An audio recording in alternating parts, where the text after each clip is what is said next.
El mito a analizar es la venganza. En este mito, basándonos en el libro de mitologías de Roland Barthes, se encontrarán las siguientes categorías. El mito está compuesto de un significante y un significado. Barthes menciona que gracias al significado y significante se designan ciertas denominaciones a los problemas o complejos que posee la sociedad. En sí, estos dos elementos construyen al mito y lo dotan de una significación. El mito construido por esta estructura se caracterizará por tener una doble función, es decir, te hace comprender y al mismo tiempo te impone un conocimiento que puede no ser totalmente real. Por ejemplo, en Electra, la venganza era algo muy arraigado a la cultura de la antigua Grecia. Se pensaba que a través de ella se compensaba el hecho fatal que alguna persona haya provocado en contra o en contra de alguno de tus familiares. Sin embargo, Orestes, tras cumplir su venganza, no se sintió realmente como un vencedor, sino que esto provocó una angustia profunda en él. El mito como una construcción social. El mito establece una relación entre el mundo natural y el mundo mitológico. Esto se debe a que las personas crean una cultura cuyo constructo se basa en creencias y tradiciones que vienen de generación en generación. Así pues, queda claro que los mitos no son naturales, son creaciones de una cultura que basa su vida bajo las demandas de un ser divino que también es construido por ellos. En la antigua Grecia nacieron grandes dramaturgos que creaban historias sobre el triunfo de los dioses ante los mortales, asumiendo que todo acontecimiento de su espacio era porque los dioses así lo determinaban. Por ejemplo, en el mito de Electra se diviniza la figura paterna hasta el punto de buscar venganza en su nombre, lo cual era muy común en la antigua Grecia, ya que tenía su propia diosa de la venganza llamada Némesis.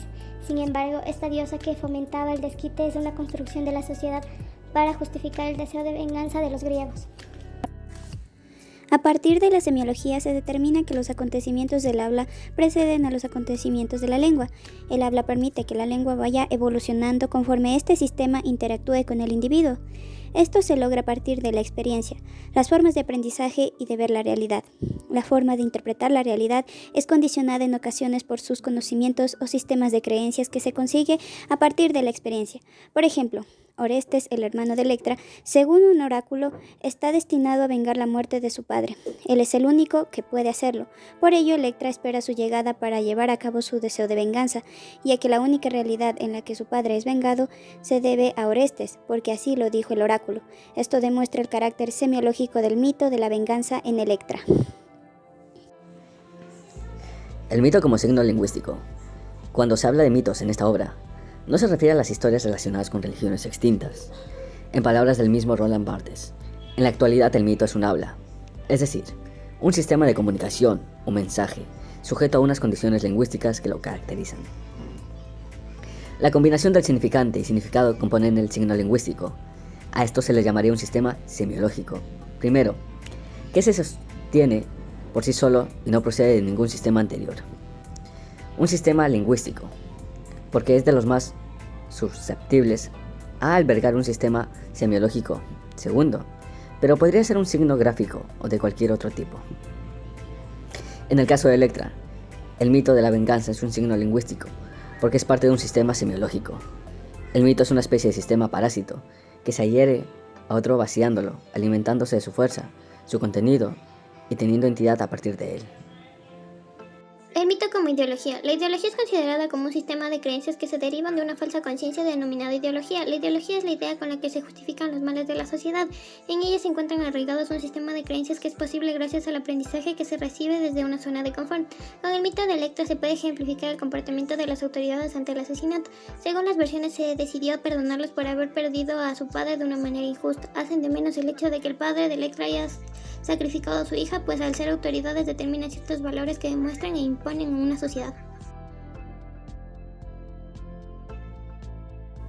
Uno de los mitos más significativos en Ecuador sucede cada año en Viernes Santo, que según la mitología existe la creencia de que en ese día es mejor no bañarse porque el agua que cae es impura. Este es el famoso mito que se ha creado a lo largo de la historia según la religión. Está dotado de una significación que está relacionada con la devoción de los religiosos católicos. En este mito, basándonos en el libro de mitologías de Roland Barthes, se encontrarán las siguientes categorías. El mito sobre Viernes Santo es una construcción social, es decir, que fue creado por el ser humano ya que realmente no existen evidencias de que algo malo haya pasado por haberse bañado en dicho día. Son los creyentes católicos que formulan este mito para favorecer la difusión del sacrificio que hizo Jesucristo para salvarlos de la perdición y muerte. El mito es mutable. El mito puede ser interpretado por la sociedad de diferentes maneras a través del tiempo, ya que se componen de significaciones inmotivadas y no arbitrarias. Por ejemplo, el mito de no bañarse en Viernes Santo es procedente de un mito creado por algunas poblaciones que viven en el norte de Colombia, las cuales creían que una persona se convertiría en un pez si se bañaba en dicho día. Por otro lado, el mito es un habla, es decir, un sistema de comunicación, un mensaje sujeto a unas condiciones lingüísticas que lo caracterizan y que son de influencia en la percepción del ser humano. El mito de Viernes Santo tiene un mensaje más profundo que solo el hecho de sentir impuro por haberte bañado ese día. De hecho, el mensaje que tras el mito es que esa impureza te aleja del camino de la salvación de Jesucristo.